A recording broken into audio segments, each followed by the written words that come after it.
All right, thank you very much. We are here at the Writers Guild, Kenya, and I'm with Gabriel, a friend I've known for 5 years. Five. Or more. Or more. 5 years or more. And we'll just be chatting about books and African authors. Thank you very much, Gabriel, for having us.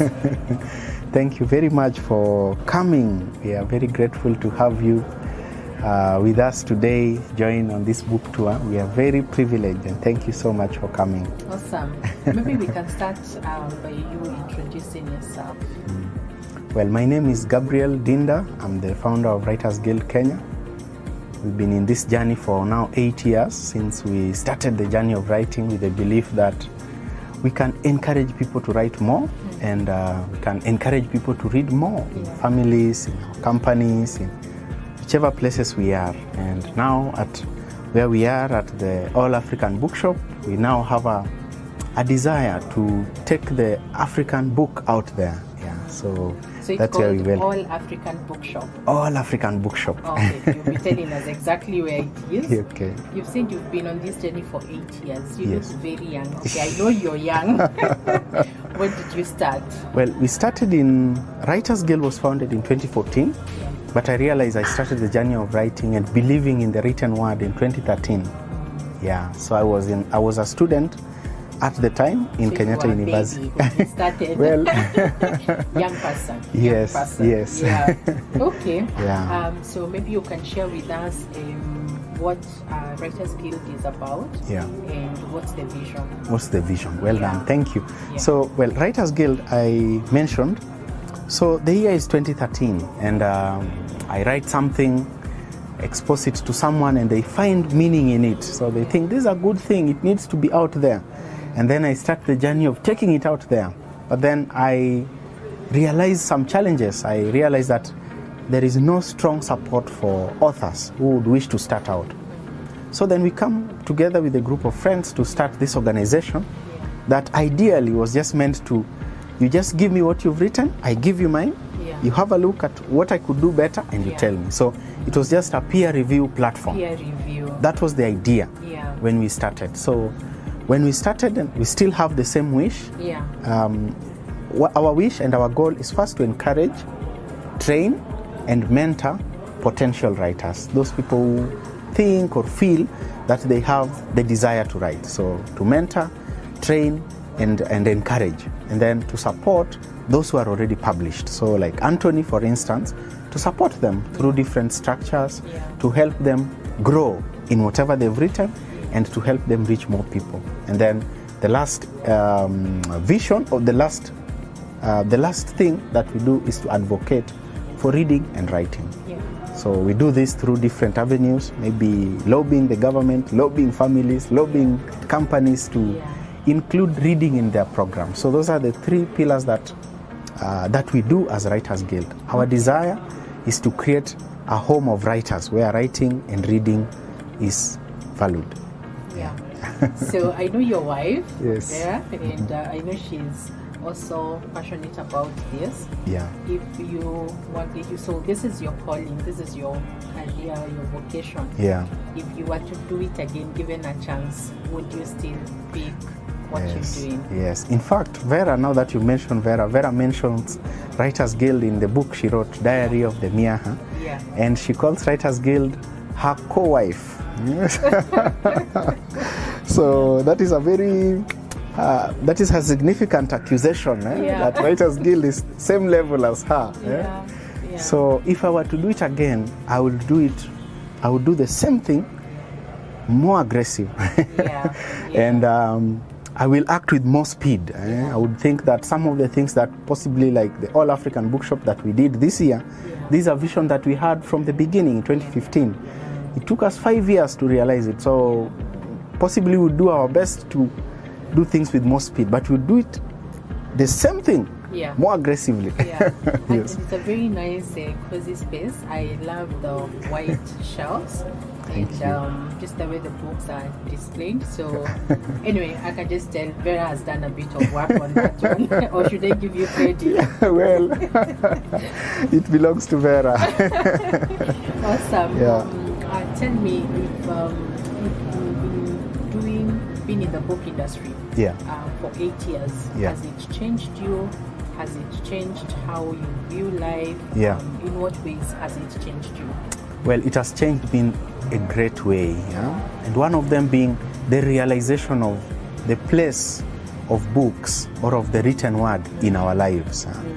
I didn't think much of it before, and now just looking back, I realized when I was in high school I would read, but for nothing else, just because I had the time. But now I look at it as almost life and death. Because I see in our world today there is a lot going on, manipulation, information, and so much in between. But I see books as such a good guide to actualizing ourselves or to realizing ourselves. So it has changed me to the extent that I've realized the vital role that the books play in our lives. And this realization, I wish that it is clear to many people. And that's why we are very keen to work with you. We are very keen to work with every other person, so that if for nothing else, just let people know this, that there is life in books, so to say. Awesome. They say booksellers, now that you're passionate about this, you also must be reading. What's your favorite category or genre, and what are you reading currently? Well, I expected that question. It would come. Well, I love reading nonfiction. Possibly because of my disposition. I figure you like a fiction kind of a person. No. In fact, we always have fights with Vera. Well, not physical, but Vera tries Thank God. Vera persuades me, so she reads a very nice fiction book and then she recommends it to me. I struggle a bit there, but I love nonfiction. I love reading things I relate with or things I can relate to. So currently I'm reading a book. One of the books that is here, I'm reading it the second time. It's by one of our authors called Joe Hamisi. I've seen he's done quite a number. Yes. And the book is called The Wretched Africans, right there. Yes. So I've read all the books by Joe Hamisi, starting from the biggest, Looters and Grabbers. And then Dash Before Dusk, that is more like his autobiography.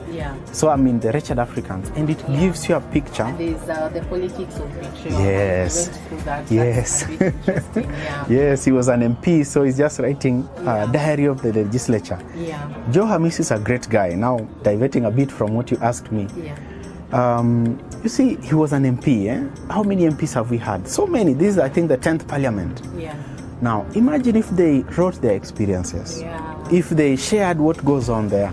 Possibly, we would be more enlightened. We would know they are all small. Joe Hamisi shares a bit of it. So that is the idea, that wherever you are, let us know what's happening through books. So non-fiction, The Wretched Africans. I can tell you a bit about it. I can see there's passion there. You see, you have an advocate. All right. So I see I can, answer this question for myself, but I will ask because of the people that are watching. Do you do only new books, or do you also do second-hand or used books? Well, we started with new books. Mostly we do new books. And this is drawing from why we started in the first place. The All African Bookshop started from a very...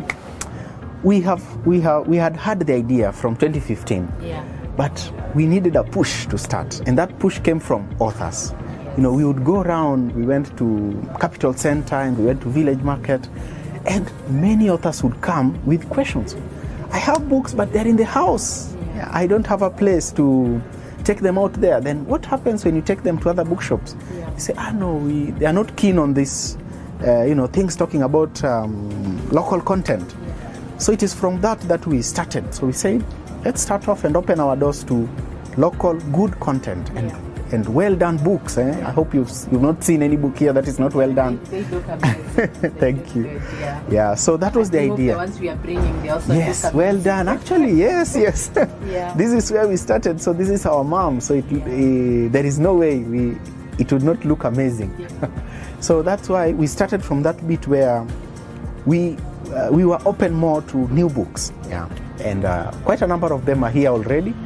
But now we are at that point where we are discussing whether it would be possible to have second-hand books, because you realize that the books published, especially in Kenya, the cost of paper, and you're a printer, you know this, the cost of paper is quite high.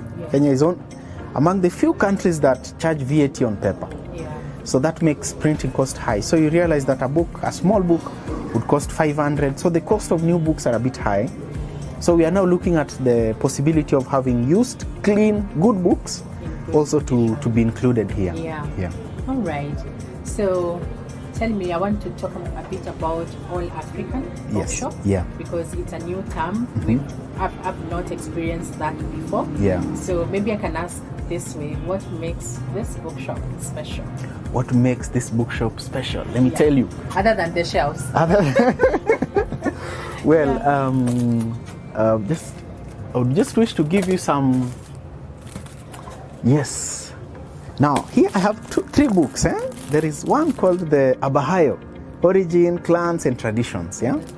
Now, this is a book. I would tell you a bit of it. The guy was a general, and then when he retired, he thought the culture of his community was getting eroded. So he thought, how about I write it as an elite in the community? So he wrote it. Where else would you get such a book other than here? Now, the untold story, the Gusii survival techniques and resistance to the establishment of British colonial rule. Now, we know things from maybe what we learned in school, but there is so much. There are so many. Africa is rich in stories. We are rich in culture. We need to document them. You know, the written word is about 100 years old in Africa. We are largely an oral society. So we were largely an oral society. But now, this has been proven beyond doubt that something that is oral is subject to manipulation. It doesn't last very long. So why don't we keep them in books? So this is what we desire to do. We desire to encourage those who are making effort to make the books, authentic books from Africa and by Africans, available. But even before I finish on that topic, possibly on your way here, I wish it was possible for you to walk around the streets of Nairobi and you'll see Nama books. You'll see books on the street. Which kind of books do you see? A lot of international books. A lot of international books. And why? You would ask, why is it that it is easy for me to get a book, let's say by Joel Austin, but it's so hard to get a book by Mercy? Why is that the case? So the reason for that is why the All African Bookshop is here. Awesome. Very interesting. So we are coming to your bookshop if you're not stocking African books so that we can defy these narratives. So that's for the bookshop owners. What's been the hardest experience for you in book selling? Wow. Actually, no, for you it's publishing and book selling. What has been the hardest thing? Well, the hardest thing, anyway, I'll try to categorize them. But they're in levels. But look at it. Currently, I think the greatest trouble we are fighting, or the greatest trouble that we are facing, is the mentality towards books. And I think that is the hardest bit of it. You know, we've experienced two kinds of people. Some people come here and they don't want to leave. They want to. There is a lady who came here. Me, I'm camping here. You're camping and you're not leaving. There is a lady who came, and I'm telling you, she came. She had just to leave because we were closing in the evening. But she wanted to buy all books here, and she made a comment that was made also in KICC just before we started this.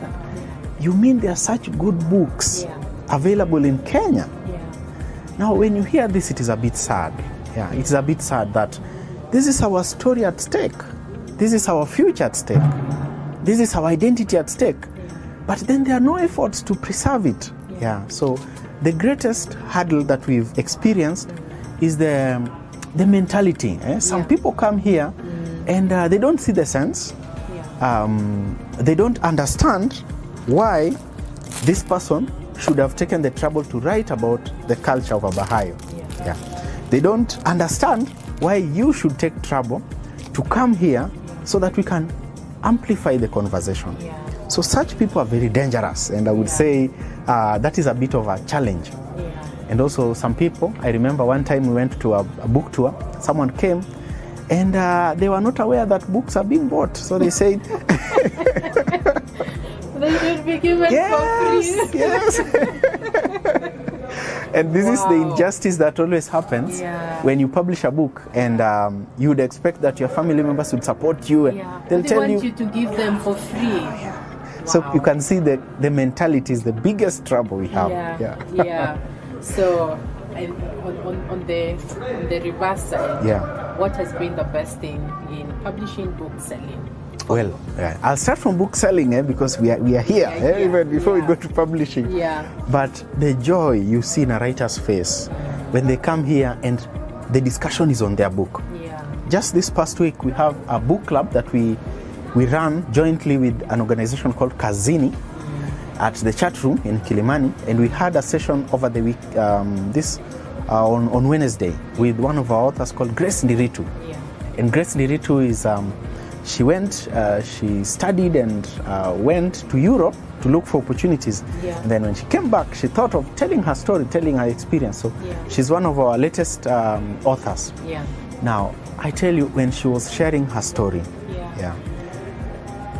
the joy of sharing your story, the joy of connecting with people through your story, that creating that possibility through publishing and through this avenue is the greatest joy that we have here. So when every other time I come here, I don't want to leave. I just want to see an author come and the joy and even just seeing your book displayed on a shelf. Because I know sometimes getting as an individual, because of self-publishing, it means that the things that a publisher would do for you, you're actually doing that for yourself. And so, that rejection over and over when you go to a bookshop and say, no, we're not doing local content. And it's because the assumption is local content doesn't sell. And so readers, you also have to pick local content, and you go to a bookshop, also check Amudhoni and Dinda, to make sure that we are also supporting and hearing and reading from our own. Sorry to cut you short. It's okay. I would wish to tell you experience with two book clubs. I won't mention their names. Now, there was a time I was I think about a month or 2 months ago, I was invited to a book club to be the guest. Then, so I asked, what book are you reading? I would wish to read it before I come, so that when I come, I'm part of the discussion actively. They told me the book they were reading, and then I read it. Then I asked at the bookshop, as part of the address or what I was sharing, tell me the books you've read. The bookshop, they were celebrating a year. So tell me the books you've read within the year. I'm telling you, a foreign book, an international book. I'm telling you, I say, what criteria do you use to choose books? And so you realize that that is one book club, and then another book club, the same experience, same question. You realize that sometimes we are biased even without knowing. Yet we have this right here. We just need to encourage people. So it is a challenge for sure to everyone out there that we need to think local. Not as a matter of pity, but as a matter of justice. This is our story at stake. Awesome. I'm really hoping that, and I like something you've said, that we are here to amplify the message and say that Africans are writing. Of course, we know some very amazing, great Africans, but we're saying Kenyans, Ugandans, Tanzanians, they are writing, and the content is good. Of course, we are vetting, like you do at Writers Guild, we do at CLC Kenya, and through the Akaba Award program, to make sure that we are also bringing our authors to a level where they can compete in an international platform. But the truth is, we are at a good place, we are making good steps, and I like what you're saying, that we are here to amplify that message. All right. And thank you for that. Thank you for amplifying the message. All along, we have viewed the people we work with, our partners. That is our message from the beginning, that we are better off together. Because the idea is one. We just have different ways or different routes to achieve it. So why not work together, and clearly we've worked with CLC for now about 5 years. And you've helped us with our printing, you've helped us with making our books better. That is how it should be. You've taught in our teens program, where we train teenagers how to write, and actually that's how we met 2 weeks Victor, ago. Yes, and Victor launched a book, The Ghastly Makungu Forest, and another one, Mashimbo Hills. And so to say that we've collaborated, we did iGen together in 2019. Yes, 2019. Okay. So if we can find more points to collaborate, so that we are speaking the same message. Our vision is the same, just that the way you've said, the execution is actually different, but we're on the same lane. We're on the same lane, yes. All right. So we have fun questions for you. I'm thinking, the hardest part for me. Should I ask you very hard ones, or just have mercy on you? Have mercy on me. You are mercy. Okay, so I will ask the first one. If you were to get an opportunity to invite any African author to come and do their book signing at All African Bookshop, who would that be? Well done. You know that is a very political question. Don't be politically... Okay, no, I'm asking now, Gabriel. Okay. So Gabriel has to be someone you really admire, you look up to. Well, I'll tell you someone we've reached out to actually to come. And that is Chimamanda. They're looking for you, so make sure that you come. Well, we reached out to Chimamanda in 2016, and we had wanted her to come for our anniversary in 2018. She was not able because of her schedule. We hope she will one day. So we look up to her. And why do we do that? We feel that she has done her part in amplifying this message. She has done her part in encouraging people to tell their story. You know, she also runs a program like Writers Guild or like CLC to encourage people to write. We love that. And we want to be many, so as many as we can get. Many organizations is supporting whatever local content in your continent or in your country. The more we are, the better for everybody. And then we would also wish to invite, well, you mentioned one, but I would expand the question a bit. If we are to invite Chimamanda, we'd also most definitely invite a Kiswahili writer from either Tanzania or Zanzibar. I can't think of a name now, but in our team we have a lady called Fibian Mudama. Fibian would bring the best guest for Kiswahili here. So you've already answered the most weird question, where the customer is just thinking, why shouldn't books be sold? Paper and ink, they cost money, and the writing is not that easy. Or you could look at it this way: what is the cost of knowledge, or what is the cost of information? Yes, that's why I've seen somebody spends sometimes a year, some people even 5-6 years, writing the same thing. So even just appreciating the intellectual property of that author. So yes, books cost money. What is the nicest thing a customer has said? Oh, there are many. There are many. There are very many. I told you about the lady who came here and she didn't want to leave. Oh, yes. Yes, because every book was exciting to her. She mentioned that, you mean there are such good books from Kenya? That was uplifting. Why? Uplifting because what we are trying to communicate as seemingly is reaching some ears. Because now at least there is a realization that, yes, there is something good that can come from Kenya. So that was very nice. And then one time when we went to Village Market, a very elderly lady came, and she looked like a retired civil servant, and she also didn't want to leave our stand. Now, she bought quite a number of our books, and then went and she read them, and then shared feedback with us. She shared feedback that she, again, more or less the same, that she's always looked down upon local books. But when she read the books that she bought from us, she was encouraged. So we told her, get more. There is something here. So those are very uplifting scenarios. Awesome. Your All African bookshop, which has been your best selling book? Our best selling for the shortest time that you've been there. Our which best one has done Well, very well. Yeah. The one that has done very well is Munira Hussein's book, Yeah. A Curve of Darkness. Oh, A Curve of Darkness. It's a poetry She's also anthology. done Unfit for Society. Yes, Unfit for Okay. Society. And both of them have done very well, Yeah. but A Curve of Darkness is slightly higher. Yeah. And we were just trying to discuss, and why is this the case? Yeah. Yeah, you know, poetry has a long story. Yeah, many people now don't appreciate the written poetry. Yeah. We seem to have gone where we are coming from, the oral. Yeah, so spoken word. Yeah. We are now running away from written word. Yeah. Maybe it's because of how poetry was introduced to us in high school, Yeah. as something that is rigid and not responsive to our emotions. Yeah. But it seems things are changing if that is the book that has sold Yeah. the most. It's a poetry book. It's a poetry anthology. Okay. Yeah. All right. Yeah. All right. So tell the readers, how do we get here? We didn't just appear. We actually.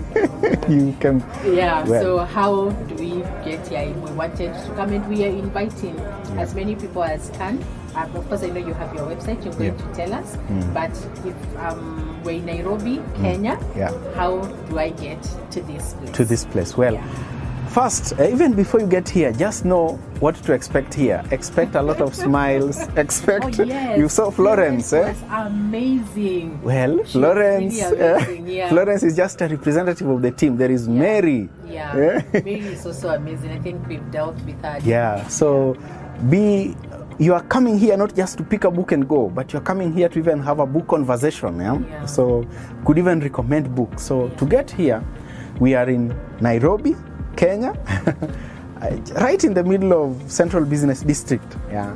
Utalilen, it's Hazina Towers, ground floor. Yeah. So once at Hazina Towers, on ground floor, you will see Writers Guild Kenya or All African Bookshop. That's where we are. So we welcome you.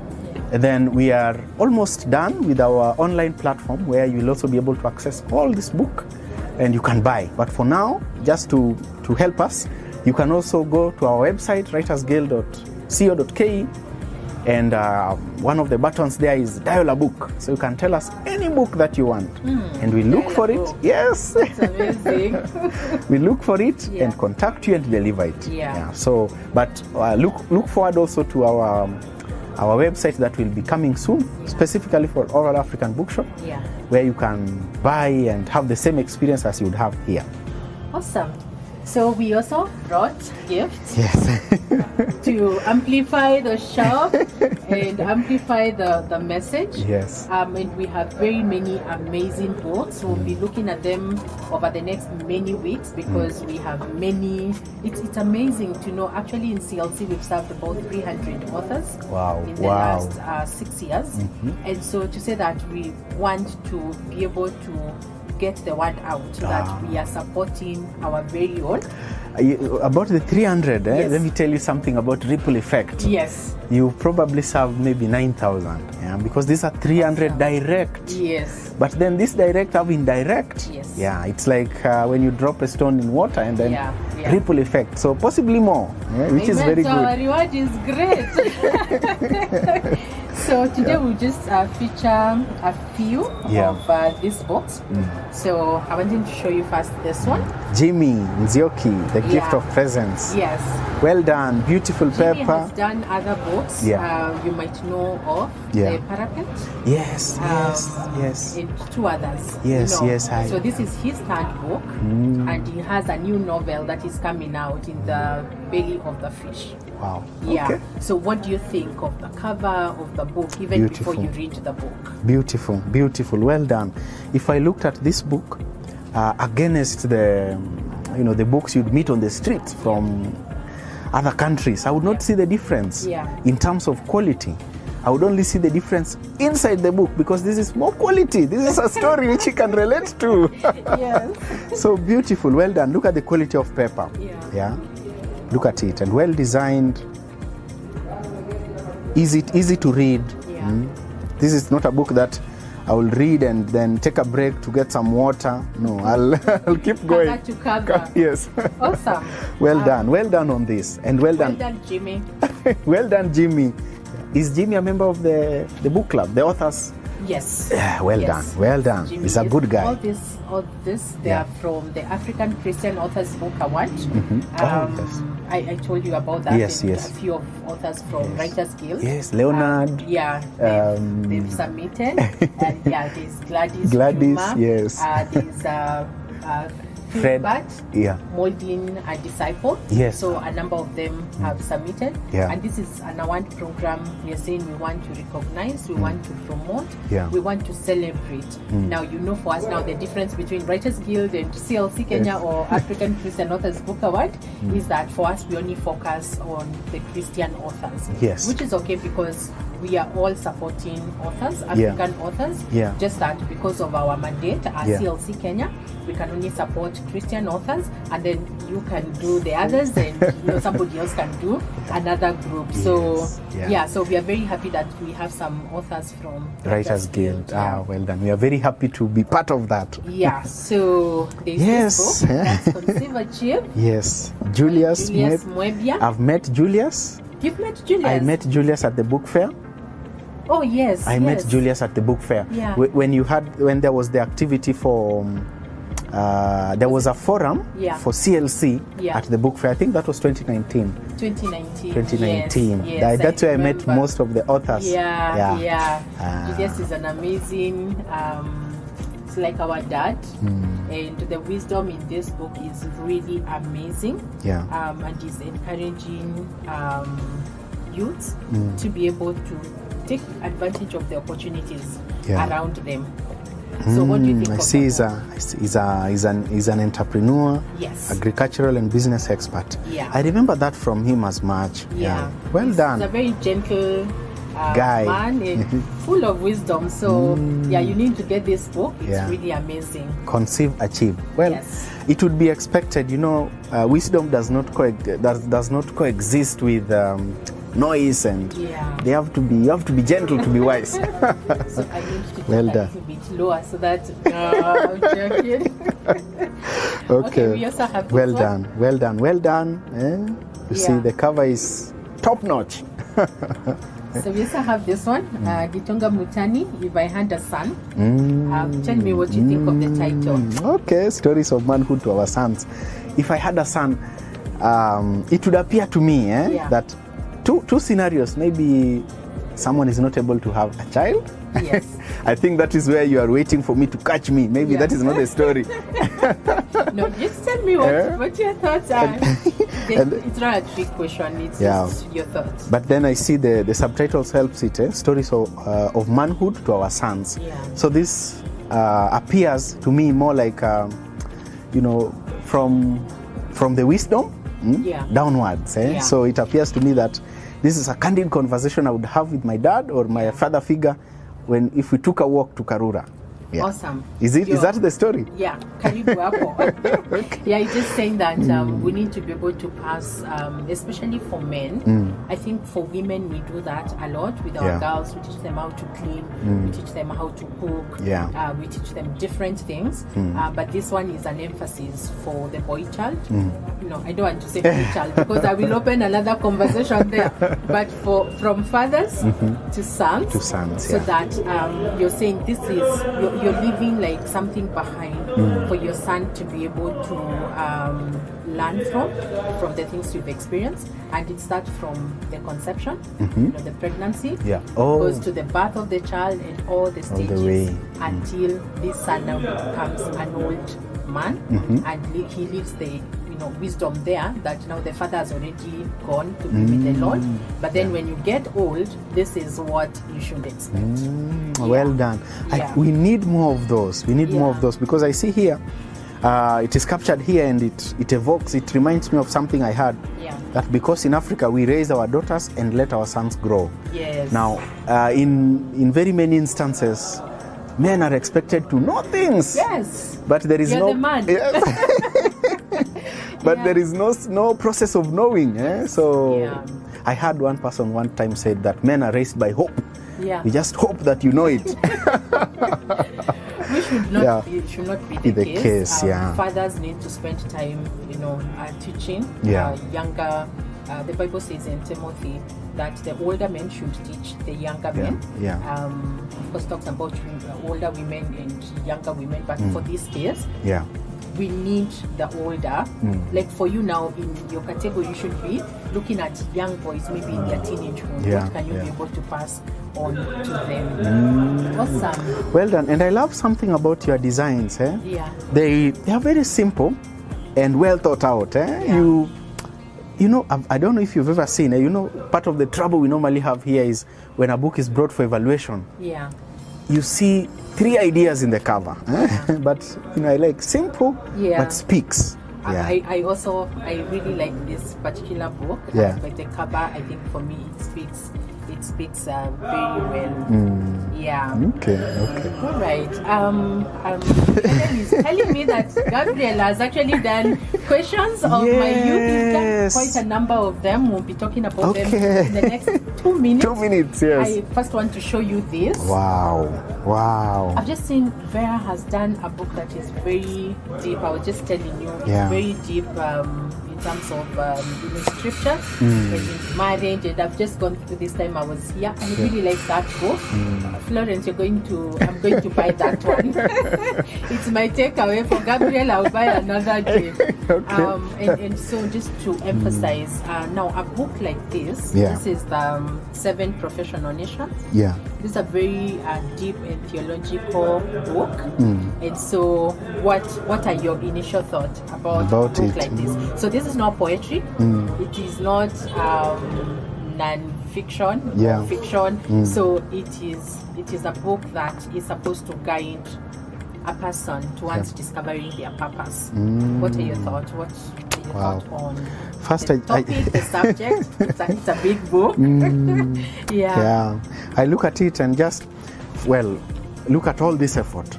All this effort to put this. This tells you the depth of understanding of the writer. And just from it, and just the way you've said that you will pick diary. I'm really looking at this. And then this one is sold. It's a very deep book, and we need to discover. You realize even when you're talking about this bookshop, the fulfillment you get, and I know that there have been struggles, but the fulfillment you get because you know this is what you're supposed to be doing. It cannot be equal to any amount of money that you can make out of it. And so when people discover their purpose, it's the most amazing thing. Life becomes very easy to live. I was teaching today some young students, and that was one of the discussions we were having. Why were we created? We were just looking at some videos where the extent of the universe, no one knows the extent of the universe. How big is it? No one knows. So then you ask, we are so tiny, but why are we still here?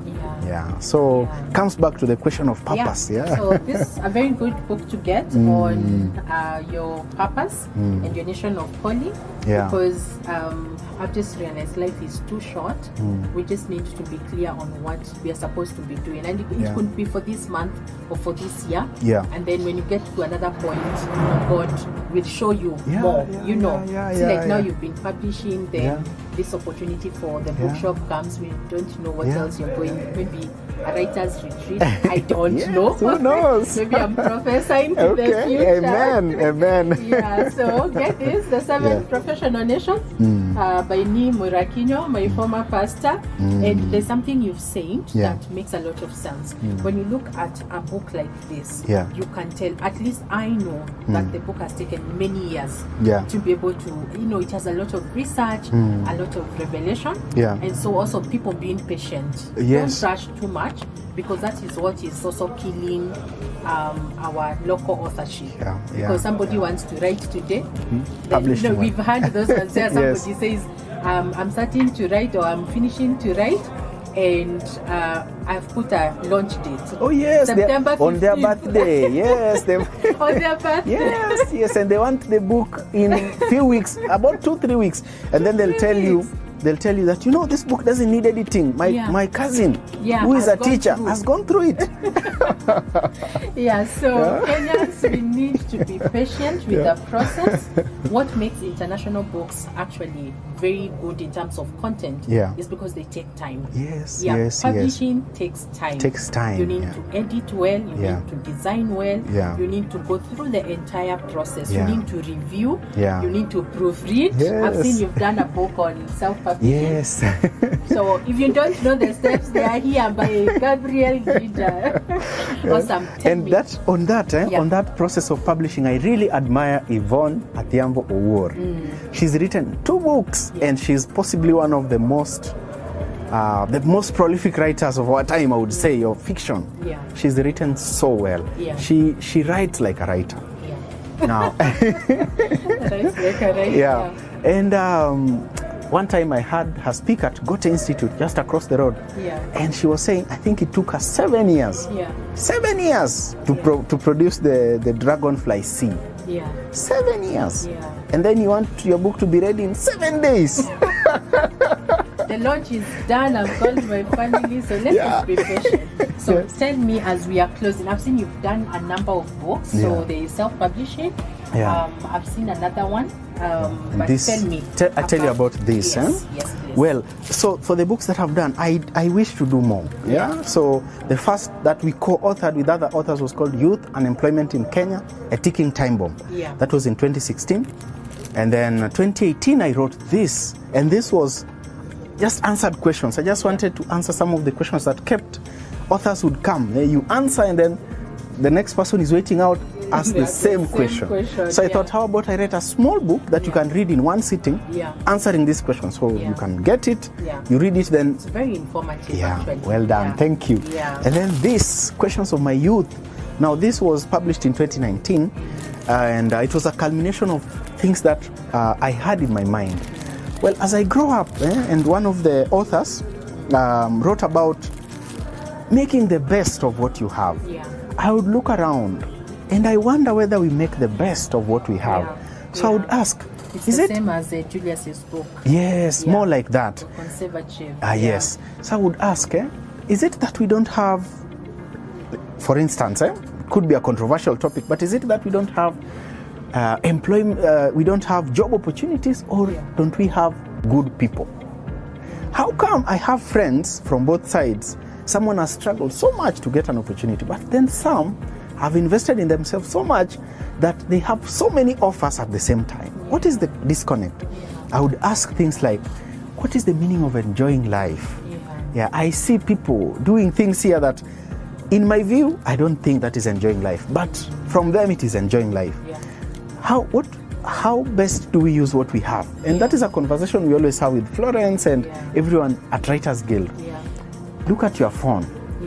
Well, I'm told that the capacity of our brain, we've only used a bit 2% if you are doing well. Can you imagine with all these things? That is way less than 2%.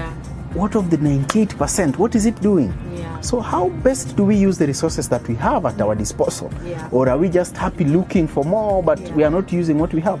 So these are some of the questions that I had and had written articles about, and then I put them together under this. Questions of My Youth. Awesome. I really like the youthfulness. The reflections. Cover, the reflections and the colors. Julius and Gabriel, you need to meet and discuss something about the youth. Actually, this life right now is all about collaboration.